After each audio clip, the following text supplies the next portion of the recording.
han intro ka ron tel ve nga i lang them o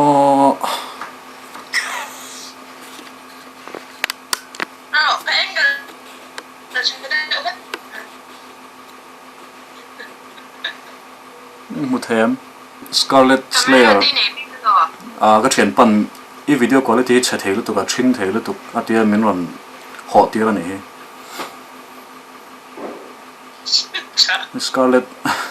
Scarlet Slayer i video cái lòng về đủ intro ta là tia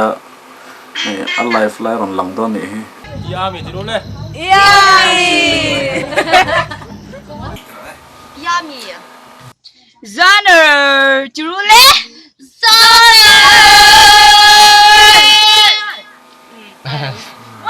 Once more, Jonah. no tem mulai Zone Chhana. Yummy. Video là Zone Chhana fan. Yummy thì luôn đấy. Yummy. van la lom puya mi mu thil lai noi in sum tluk ka har sa om lo nei hi noi nem khop mai he zodin pui bu fai tham khon pa in ka ena atopa kanui chuak thut ka zak trep ya mi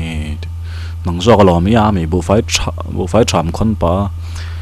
video te en ne rz ka har hlola i video ka en hal mix tiang lam hi ethiam ka ti top i video ho hi tunlai chu en da orang zela angai po hik en non tluk zel narrated trailer vel te kha ti lero yon en hen ein mil thei si thiam thei top ya hial ani ka ring bur thiam thei dan hi atia ma ve na chuan ke po ka harle youtube ke na piang in a video ka zong hala tu ki na po hei ken ka en hal arzati chuan ti hana changa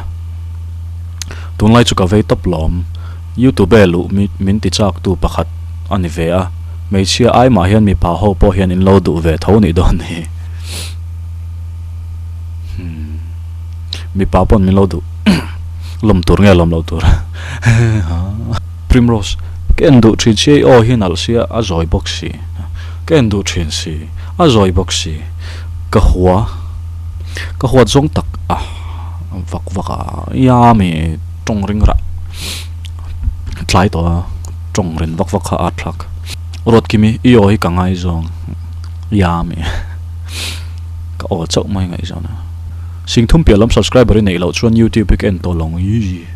fans po inga ber tur ner ngot khamoi thanem ngai la me alomam se sing thum youtuber a hen subscriber sing thum nen omem o ka shelo le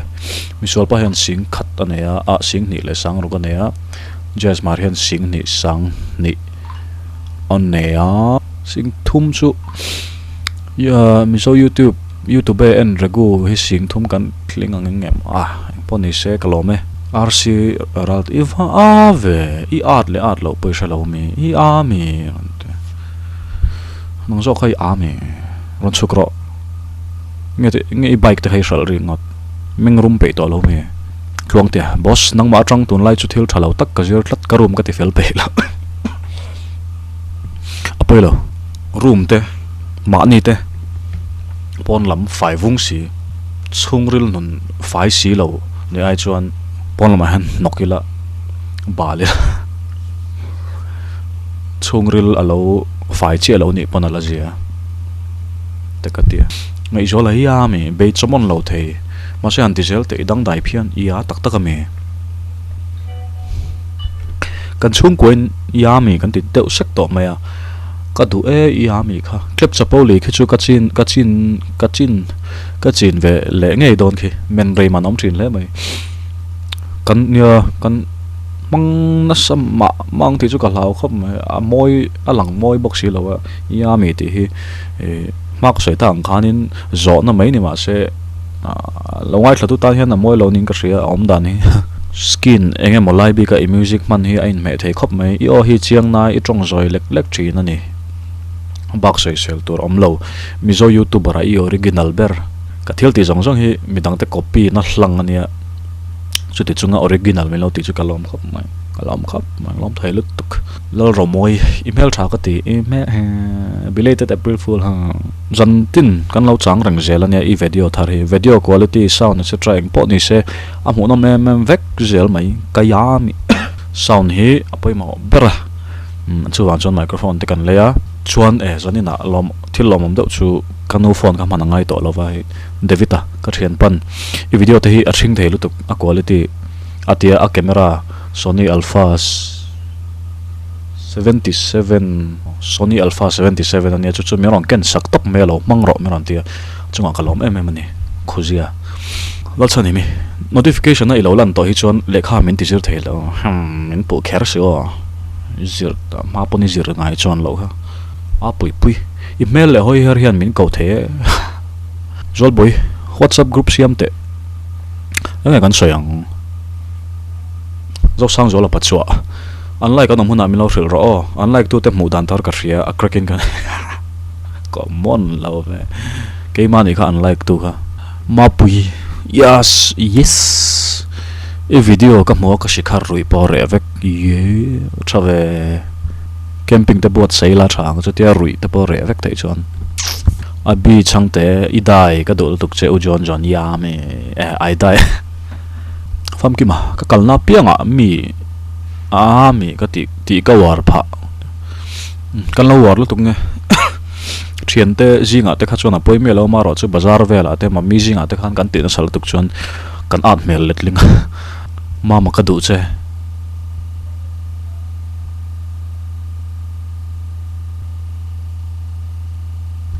roti ka comment lo thei thlot lo min ngai dam ru poi lo a ho lu tuk voi som panga ken non na chia gangster video ka avai na hit thak introduction na tangin na top thleng na hit a hitet comment hi in thlasung thin nge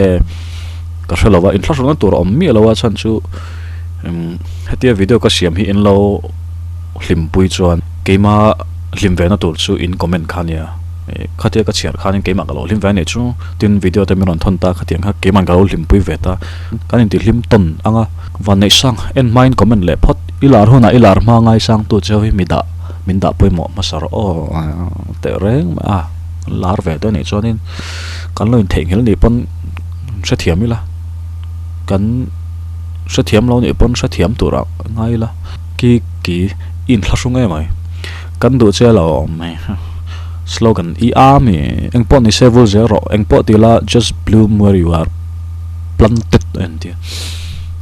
yeah mani zona ra tha mani omna munara he kepo ka zom du thena nia thingkung te che son mi lo han te nam na thingkung tha chuan ra mai ta tiang bok chuan mihring te po hi ti ve hang lai kan omna kan thiam zong le kan tui zong a han tian ra to pila mina an hlok an hlo thlin pui awanga wati ve kher te kha kan tum thina chu thalawa an tian nan youtubers dang te chu thiam thil chi ran an neya than chu mi ti hlim thei deuh te le nge zai lamakal mi te tin nge gym lamakal mi te jazz teng te khatiang khan jazz khan khatia fitness vlog al hlo thlin pui wang khanin kalowa ti ve kher khan om je nei lo ni a chan chu ama thiam kha ke man ka thiam ve lo tla ta chu wang chon ka ti khan ra voina bazar ya me ka tin hem lu to ka min mel pok mai ha ti to su asa thlak min ti zak min ti mol pho kina aya moi do if in ni ta kan ta ti zok ta la Edmund ka ami comment na nen lam ka chhiar pui vek chenia toi ma ve zo puts nang hi khun kal tur thlok thei khai ni mo eng film nge chu ka chiang to lo ani game khongai om tia khania chang tu pa ka ni boka script writer ka ni boka director ka ni boka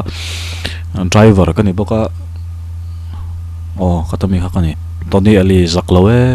ka zak fans nei ka zak ka ti na khania ila tam tur tho lom tur dan thiam ro ka helo le tuna ka van nei na chu ti mela shilonga ka nom ta ya en tu tam tak chu aizola mizoram omin ya so wang chonin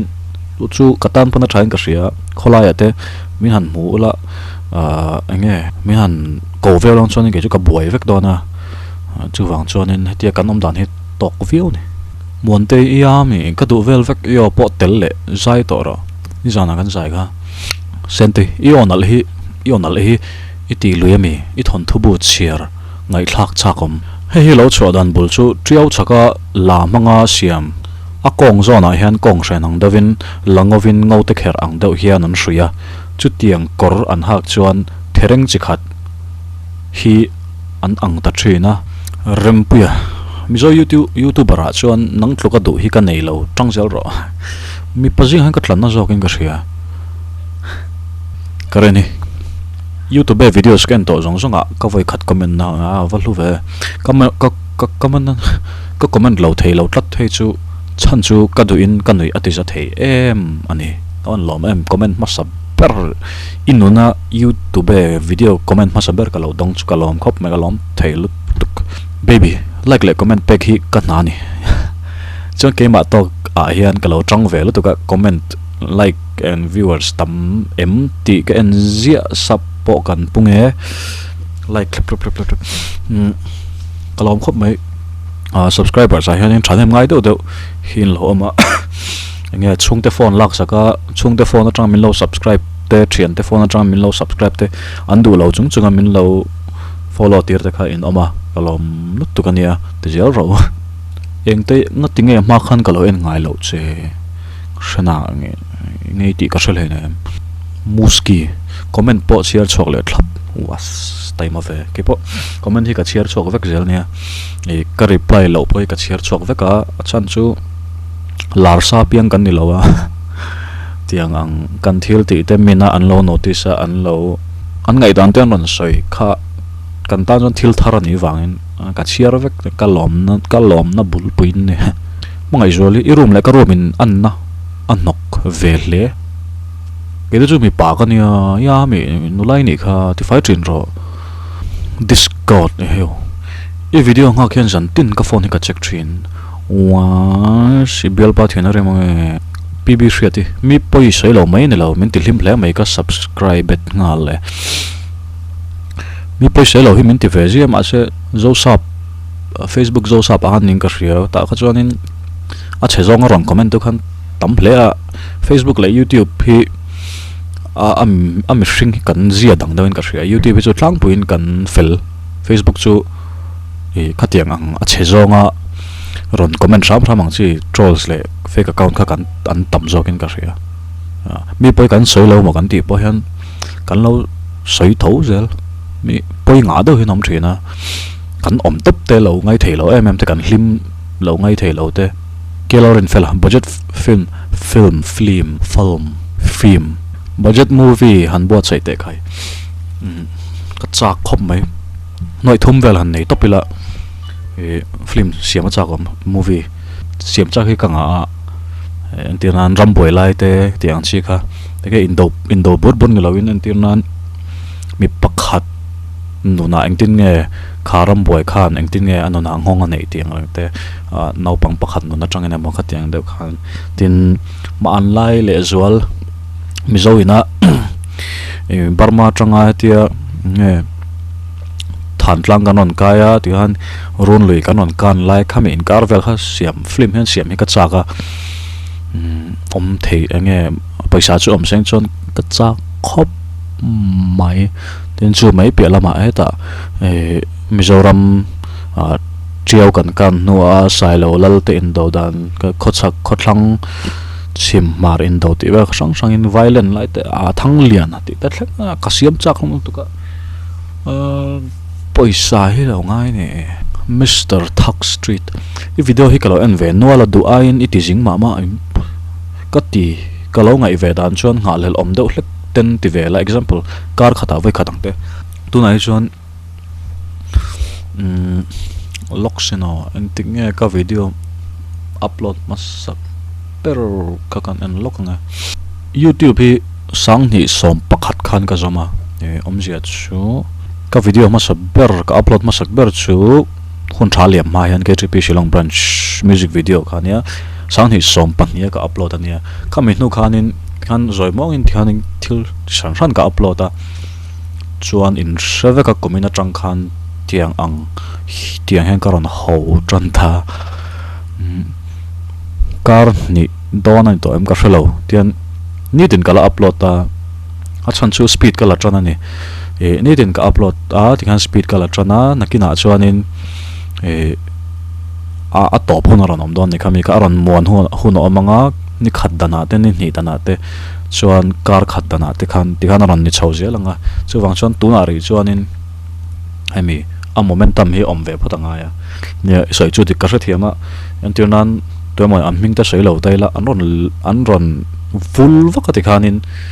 an ron ni deuh thua ya chuan an ni le lova khanin an chuai le ngal zela khate ang khania la om ke pon ka thiam Mr. Thak Street ron sai nia kalo shado ne kalom khop mai faka sai lo zan tin ka chang tak tak neo le kha zero in exam ka shi blue mi I channel trang mi sol pak shave sorry gange te ya mai kral te YouTube hi Facebook khoi ni ber hen ka ria I video hi ka bial no message ka ngak ang hen ka ngak thino ni tin e teron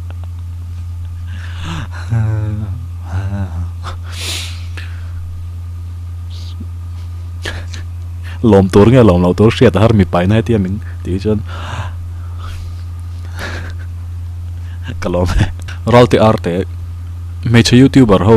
varos le la athang attaching reo me che youtuber hi Scarlet le zo puts ti pak hi anom ka shelo masen amani so mi ron shilo la kalo ros don nia horan just ki ros na sabik haha ya ka star zoka just female tha ka ti zoka misol pa hi a fing ka ti zoka ka du da nang la Rebecca I video te hi en anuam te ko mai ne om turin na sei over ngai silova a topic har thiam thei si ka chan tuk che nia video te thu sei te chu me che pon fan ching ang hi ni tur nia mu nom tok le ka toy ma se khomoi tok si fakoma zonar sunyang FM do thonan kamang chena tiran YouTube ka chan tirhan jazzer sanita zonar city vela ka tia min nui china mal somjol ana min tini phutjel voina tan min tini masaber leta pamo thien pa ka ti to che thien pa boya idea vor ve thin de la chuan nakin zela po nia tu na re chuanin ka video si pangai takhi om me lo tian ho thil ho vekhenia kan thil to pang chenga ka thil tum tian subscriber si kan call sowanga kina appi ka thlen hon om don ni a pung to lo nianga alan hun kha a thleng dona ka tiang ka chuanin chu tiang hun a lo thlen na chuan mizo thalai te jinga hian voice nei ve to angin kan shadon ta chu ta chuan ka du ang zong ka idea te ka ngai dan thil enge mizoram ai mo mizo te jinga thil aron thlenganga boina te emo ka tiang je sang kha ron thlenga chu tianga chuanin ka thu soi ka ngai dan kha karon soi ve anga chu tiang in oil in som lo chu thu ran ni se kalo ve thina chu antinan rama boya mani loka kan mizo mi puite thalai te begin kan ngai dan a phir na sa tianga khanin kan mingai san te hianin an ngai dan te hi soi thin seng chuanin tianga khanin tlemin kan ru boi lo deuh theng em ote ka te thina kan re thup zela kha khan mi khamin ti nge kan ru ti boin ka ria tianga khanin me kan thriat nu nung berapiang khati khanin kan on zela chu wang chuanin ngai dan nget deuh ne chu chuan chu ti chuan ti a ti thei turang chi kha kan ni ve thei tang ka tin chu ka ho Loren oma I chu va moi ve radio announcer ore mailom